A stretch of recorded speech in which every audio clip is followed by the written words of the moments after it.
The Terrans didn't scrap the Vengeance. They tried to put her down, quiet, respectful like, out of the way. Only problem was, the old girl had other plans. They sent the Vengeance to die. It refused. They didn't retire Commander Henry Caldwell with a parade. No speeches, no brass band, no polished send-off where somebody hands you a plaque and pretends the last 30 years didn't cost you anything. In his retirement, he and a small crew had taken to piloting old military vessels to be dismantled and scrapped. They handed him a flight order, one line, one destination, pilot the TCS Vengeance to the scrapyard. That was it. Caldwell read it twice, not because he didn't understand it, but because he did. The kind of understanding that settles in your chest and just sits there, heavy as gravity. The Vengeance wasn't just another hull in the registry. She was his last command, the one that stuck, the one that came home when others didn't. She had scars in places the official records never bothered to write down. And half the systems on board had stories attached to them that started with, "This ain't going to work," and ended with, "Well, I'll be damned." Somebody in a clean office decided she was done. Caldwell didn't argue, didn't call it in, didn't file a protest. He just leaned back, stared at the order on it a second longer than necessary, and muttered, "Yeah, figured that day was coming." Then he reached for his contacts, not command, the crew. He didn't send anything formal, no recall codes, no priority flags, just a message, short and plain. "Got one more ride in, are you in?" That was all it took. The thing about old Terran crews is you don't really stop being a crew. You just spread out. Some end up fixing cargo haulers, some drinking their pension away on quiet stations. A few pretend they picked up hobbies. None of them ever quite figure out what to do with themselves once the noise stops. So when Caldwell called, they came. Not all at once. No big moment. Just one by one. A shuttle here, a rusted courier there, a man with a limp that wasn't in his file, a woman still carrying a tool kit like she expected something to break any minute. The Vengeance started filling up again, voices echoing through the corridors, older, rougher, but familiar enough that the ship didn't feel empty anymore. First one through the bridge hatch took a long look around and said, "She looks smaller." Caldwell snorted without looking up. "You got bigger." Down in engineering, somebody was already elbow deep in a panel that hadn't been opened in years, muttering over comms, "Half these systems still running on your temporary fixes, sir." Caldwell didn't miss a beat. "They held, didn't they?" There was a metallic clang and then a reply. "Yeah." "But I'm offended you called them temporary." That pulled a low chuckle across the whole ship, the kind that didn't need an audience, didn't feel like a retirement run, felt like coming home. They cast off 2 days later without ceremony. Clearance granted, tethers released, and the Vengeance eased away from the dock like she'd done 1,000 times before. Her engines didn't roar, they never did. Just a steady, stubborn hum like she was reminding everyone she still worked same as always. Caldwell kept one hand on the controls longer than he needed to. Habit more than anything, maybe a little respect mixed in. Behind them, tethered and dragging along, was the Sable Finch, Caldwell's Frankenstein modification of an old battlecruiser. She was bolted together out of old, mismatched parts and had an armament of weapons outlawed in most places. One of the crew glanced back at it on the display and said, "They really sending that thing to the yard, too?" Caldwell shook his head. "Nope. She belongs to me. That's my ride home." The route out to the scrapyard ran through the kind of space where signals thin out and folks mind their business unless they've got a reason not to. Quiet, mostly.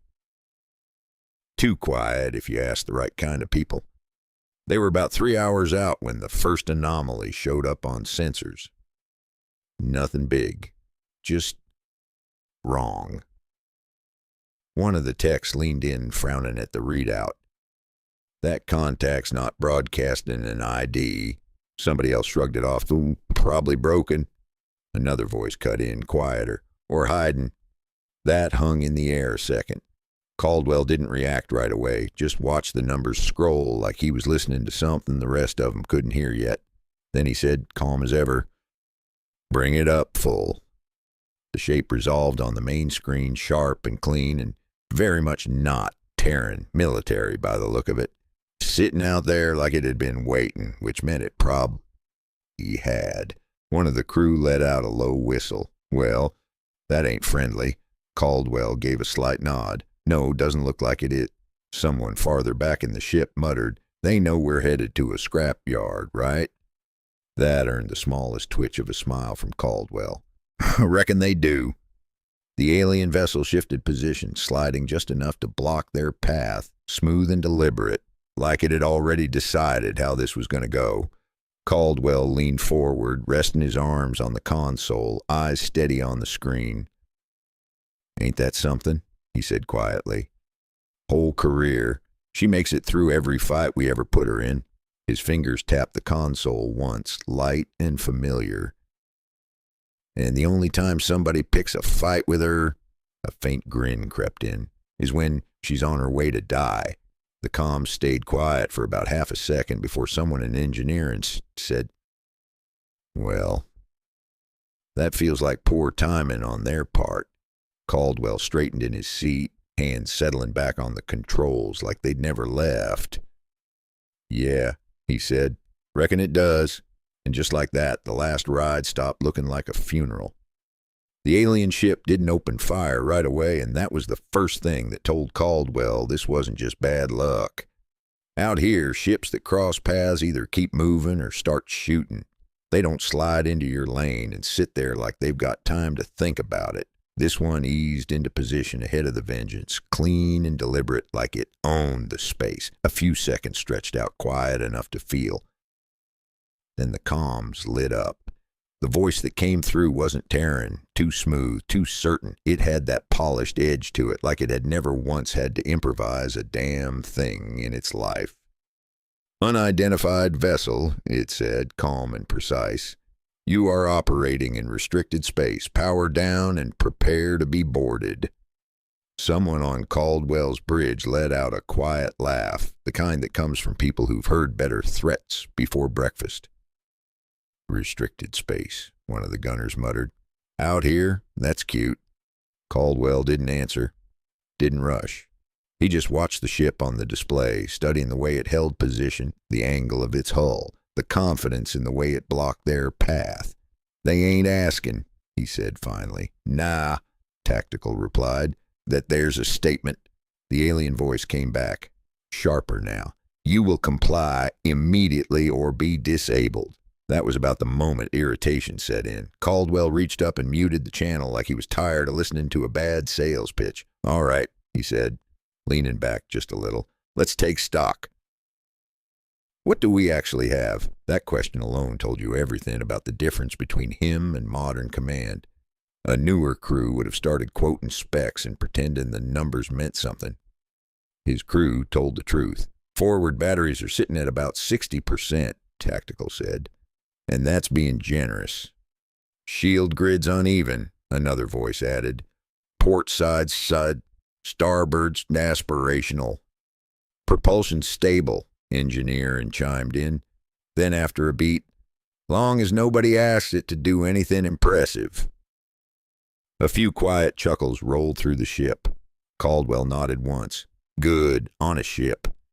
There was a pause, then someone asked it plain. "You planning on running, sir?" Caldwell kept his eyes on the alien vessel, still sitting there like it had already won. "Nah," he said. "Reckon we ain't." The alien ship made the first move. A tight, precise burst came straight at their forward systems, clean and efficient. The kind of shot designed to end things before they ever got messy. It hit. The Vengeance shuddered, lights flickering just enough to remind everyone she was old and not in the polite museum piece kind of way. "Forward grid just took a hit," someone called. "Yeah, I noticed," Caldwell said, steady as ever. "We still here?" "Barely," engineering replied. "But we're here." Caldwell gave a small nod. "Good enough." That was all the decision-making he needed. Return the favor. The Vengeance didn't fire like a modern warship. There was no clean sequence, no perfectly timed volley. She fired like a bar fight, one battery kicking loose a fraction early, another lagging just enough to throw the rhythm off, and one of the port cannons letting out a shot that sounded like it had to think about it first. "Hey," Engineering snapped over comms, "don't you judge her, that one's always been like that. Long as it hits something," Tactical shot back. It did. Not where it was supposed to, but it hit. The alien ship adjusted instantly, sliding out of the predicted impact zone, and right into the delayed shot from the second battery. The blast clipped it along the edge, not a clean strike, but enough to throw off its alignment. Caldwell's grin showed up just a little. "Ugly works," he said. The alien vessel adapted fast, too fast. Its next volley came in wider, spread across the Vengeance like it was probing for weaknesses, which wasn't exactly a bad plan given how many there were to find. "Starboard shields folding," someone shouted. "Yeah, that sounds about right," Caldwell said. "Route what you can to port. That'll unbalance the grid." "It already is." A beat passed. "Fair point." Power shifted, rough and uneven, but just enough to keep the next hit from punching straight through the hull. The deck vibrated under their feet, a deep rattle and shudder that ran the length of the ship like she had opinions about the situation. "Sir," Engineering cut in again, "if we keep taking hits like that, she's not going to hold." Caldwell nodded once, like that was exactly the answer he expected. "Then let's not keep taking 'em." He leaned forward slightly, eyes narrowing as he watched the alien ship adjust its approach. "Helm," he said, "I want you to do something a little disrespectful." That got a few smiles. "Define disrespectful, sir. Drift us off vector, slow, make it look like we're losing control." There was a pause, not confusion, just appreciation. "You want 'em to chase." "Reckon I do." The Vengeance eased out of its line, not sharp, not clean, just enough wobble to sell the damage. The alien ship took the bait without hesitation. Clean ships trust clean fights. It accelerated, closing the distance to finish what it thought was already won. Exactly what Caldwell was counting on. "All right," he said, voice calm, almost casual. "Let's show 'em what temporary fixes look like when they're under pressure." Down in Engineering, someone laughed. "Sir, half this system ain't rated for that." Caldwell didn't even blink. "Yeah," he said. "Neither are they." The alien ship closed fast after that first exchange, and the confidence was still there, just a little sharper now. It had taken a hit it didn't expect, but that didn't scare it. If anything, it adjusted. Clean ships always do. They trust their systems, trust their models, trust that once they correct for the unexpected, everything falls back into place. It tightened its approach vector, lining up again, recalculating angles and timing, like the fight was still something it could solve with precision. The Vengeance, on the other hand, drifted just enough to look like she was losing control, engine stuttering, shield profile uneven, her silhouette wobbling in a way no respectable warship ever would. To the alien captain, it probably looked like damage. To Caldwell's crew, it looked like bait setting in.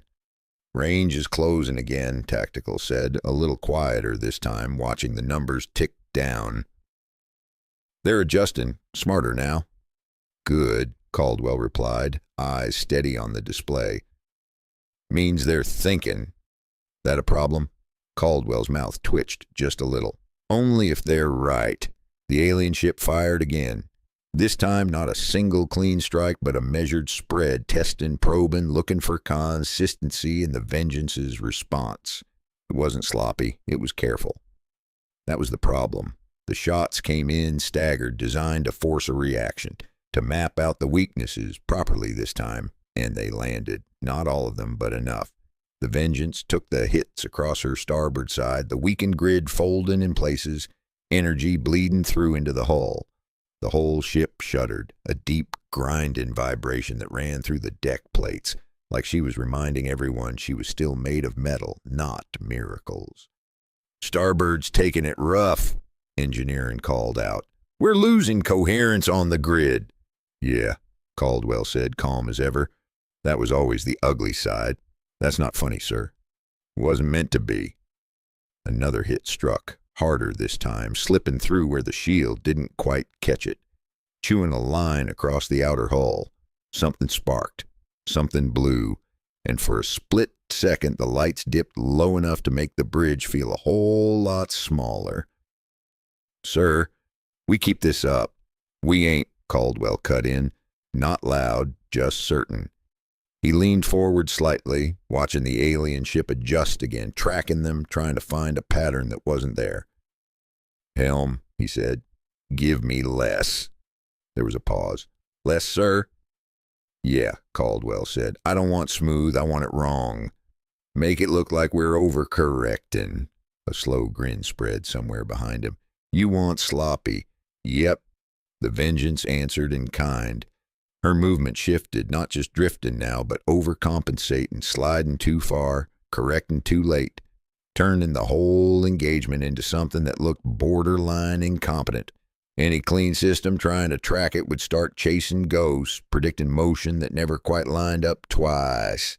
The alien ship took the bait again. It pushed closer, too close. Range 2,000, Tactical said, tension creeping in now. They're committing. Good, Caldwell replied. Hold. The next volley came in hard, tighter than before, the alien ship trying to end it before the mess got worse. It almost worked. The shots tore in fast, cutting across the Vengeance's path, one of them striking close enough to rattle the entire forward section. The ship groaned, loud this time, metal complaining in a way that didn't sound temporary anymore.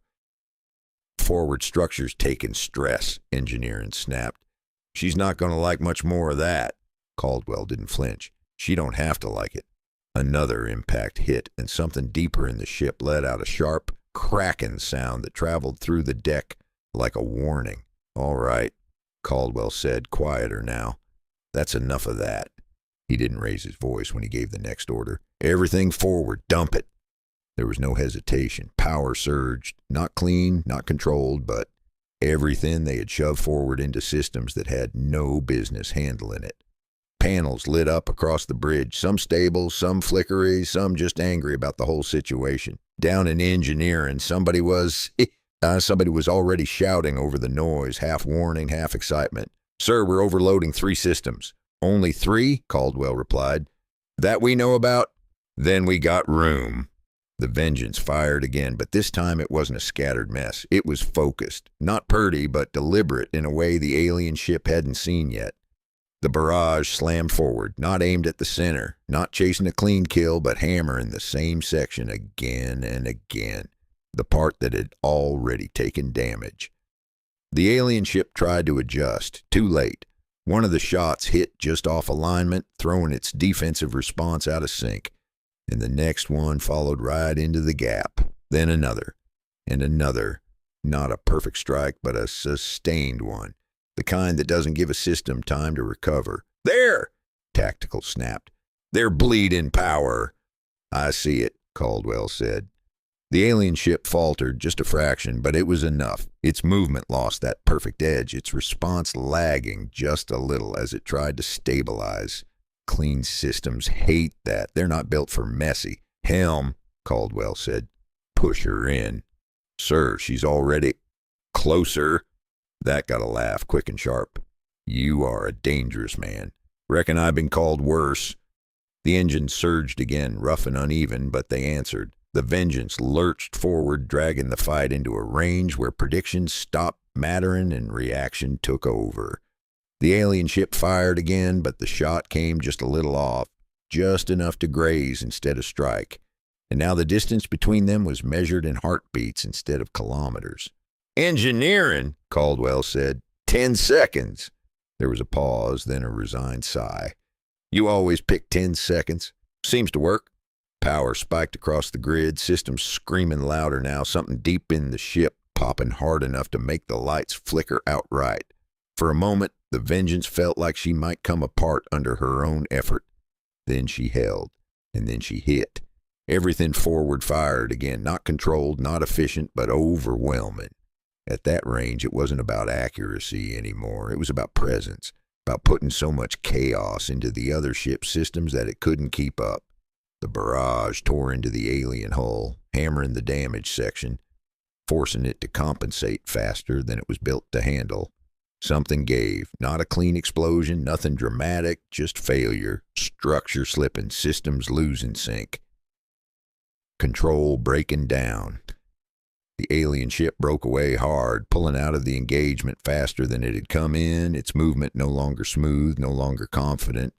It didn't run, but it was done. Looks like they've had enough, someone said, a little breathless now.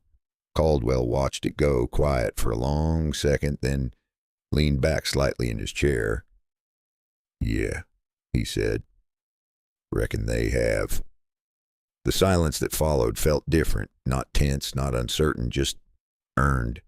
Then the reports started coming in, one after another, none of them good. Forward grids barely holding. Starboard sides chewed up bad.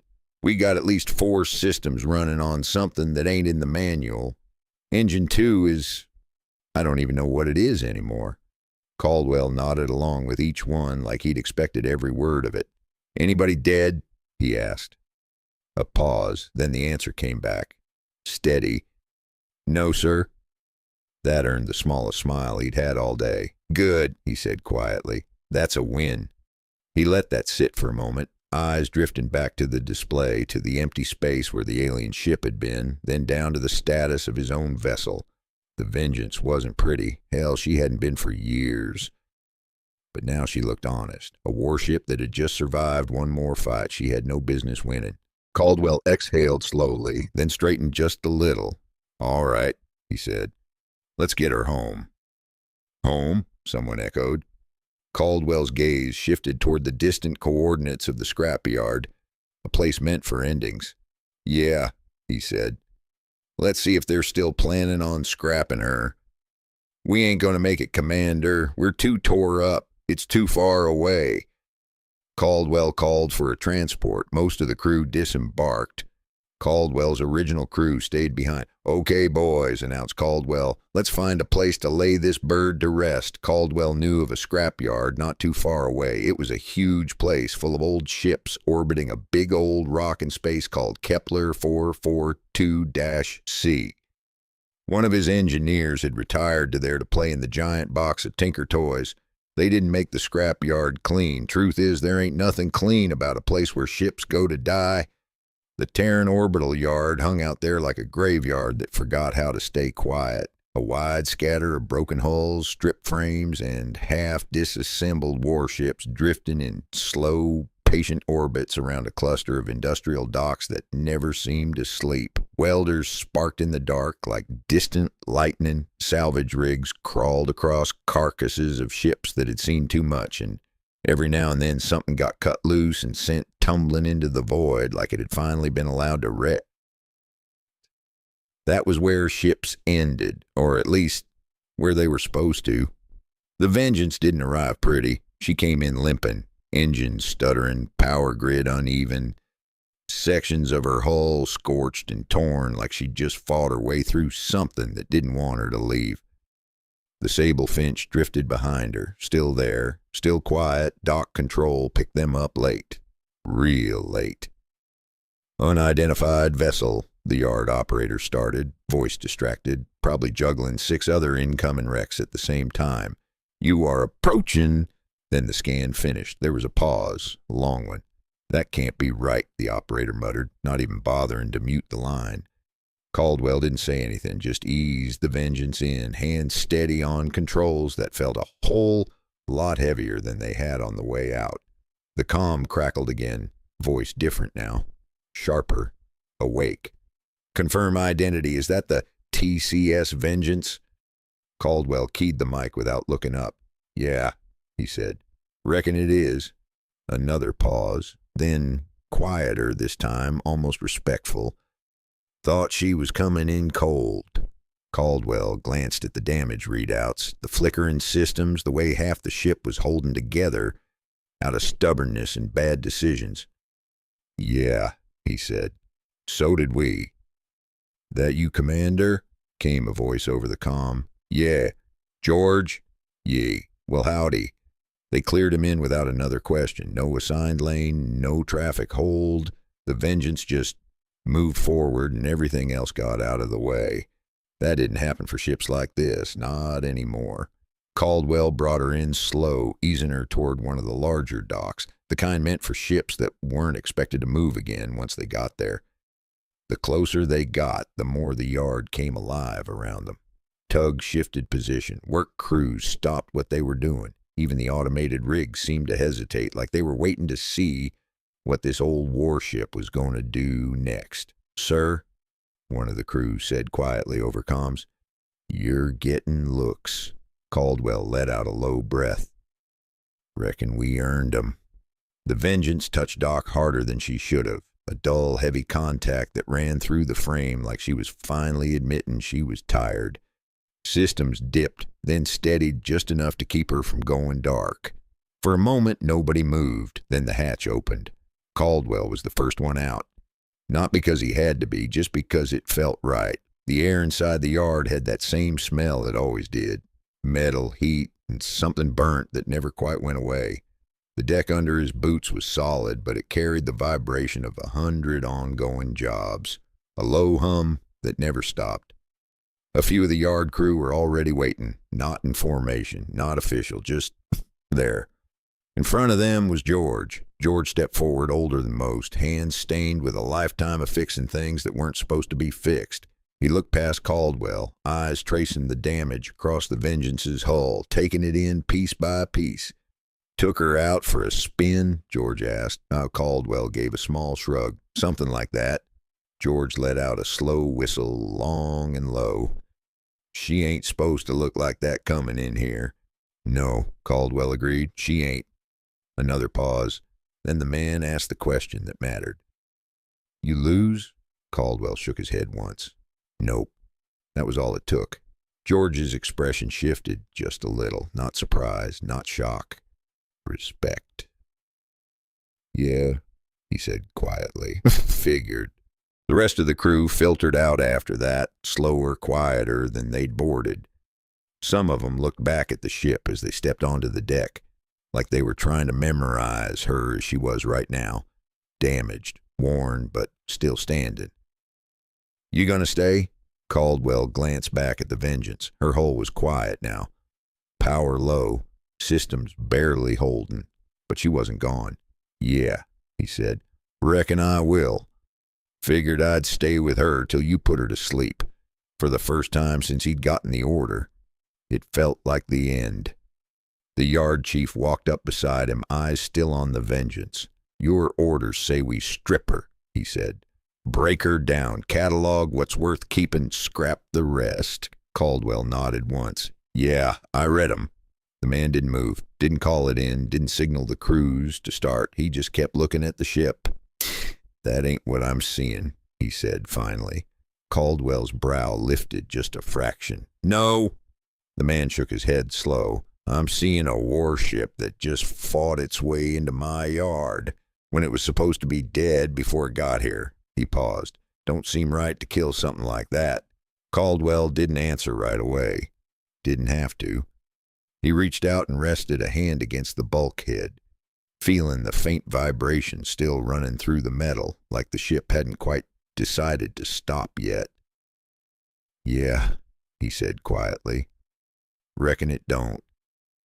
It didn't start as a rebuild. That would have made too much sense. It started as a delay. "Give us a day," the yard chief said, "just to check her out." That turned into 2, then 3. Then somebody pulled a panel and decided it was worth fixing. Somebody else rerouted a line just to see if it would hold. A weapons tech wandered over from another job, took one look at the forward mounts and muttered, "We could do better than that." Caldwell didn't stop him, didn't encourage him either. He just stayed, watched, answered questions when they came, and slowly, piece by piece, the Vengeance stopped looking like a ship waiting to be scrapped and started looking like a ship being rebuilt. Wrong. The first time he realized what they were doing, it was already too late to stop it. A new mount had been welded into place where the old one had failed. Not standard issue, not even close. Power lines ran to it that didn't belong together, patched through systems that had no business supporting it. Who signed off on that? Caldwell asked. The tech didn't even look up. Nobody. It'll hold. The man grinned. I reckon we'll find out. That answer should have worried him. It didn't, because it sounded familiar. By the end of the month, the Vengeance wasn't Navy anymore. Wasn't standard, wasn't clean. She was something else. A collection of parts that shouldn't work together, tied into a system that had already proven it didn't care about the rules. Weapons that didn't match, power routed through paths that would make an engineer nervous, systems layered on top of old ones like history stacking up instead of being replaced. She wasn't fixed. She was armed. Caldwell stood on the dock one evening watching the crews move around her, sparks flying, voices carrying across the yard, and he felt that same thing he'd felt back on the bridge. Not an ending, a start. The yard chief stepped up beside him again, hands on his hips, looking at the ship like a man admiring a bad decision he was absolutely going to commit to. She ain't what she used to be. There's plenty of new toys in there. Some were called bad ideas, and others are just plain illegal, he said. Caldwell nodded. Good, he replied. The man glanced over. Good? Caldwell's eyes stayed on the Vengeance, on the scars, the patches, the things that didn't match and didn't care. Yeah, he said. She's worse. He let that hang there a second, then added, quiet and certain. They didn't fix the Vengeance. A faint smile crept in. They just gave her more ways to be dangerous. That's the story. Now, if you like getting these a little early, memberships are open. Appreciate you either way. If you want more like this, there's more on this channel. And if you feel like sticking around, hit subscribe. My Patreon site is SciFi Signal A.J. Moraine. Ebooks by A.J. Moraine are also out there. All right. I'll see you on the next one.